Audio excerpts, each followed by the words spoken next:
விருகம்பாக்கம் தொகுதியில் போட்டியிடும் பாரதிய ஜனதா கட்சியின் மாநில தலைவர் தமிழிசை சவுந்தரராஜன் வேட்புமனு தாக்கல் செய்தார். சென்னை விருகம்பாக்கத்தில் உள்ள தமது இல்லத்திலிருந்து தொண்டர்கள் புடைசூழ புறப்பட்ட தமிழிசை சாலிகிராமம் மண்டல அலுவலகத்திற்கு வந்தார். அங்கு தேர்தல் நடத்தும் அதிகாரி திவாகரிடம் தனது வேட்புமனுவை அவர் அளித்தார். தென் சென்னை மாவட்ட பொதுச் செயலாளர் பிரேமானந்தை மாற்று வேட்பாளராக குறிப்பிடப்பட்டுள்ளார். விருகம்பாக்கம் தொகுதியைச் சேர்ந்த மீரா என்பவர் தமிழிசையை முன்மொழிந்தார். இதனைத் தொடர்ந்து தேர்தல் நடத்தும் அதிகாரி முன்னிலையில் தமிழிசை வேட்பாளர் உறுதிமொழி ஏற்றுக்கொண்டார்.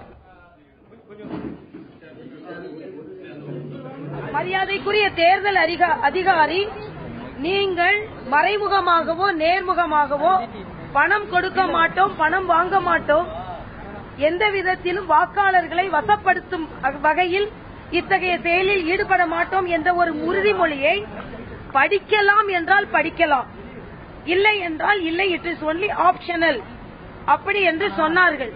ஆனால் நான் இது கட்டாயப்படுத்தப்பட வேண்டும் என்று நினைக்கிறேன்.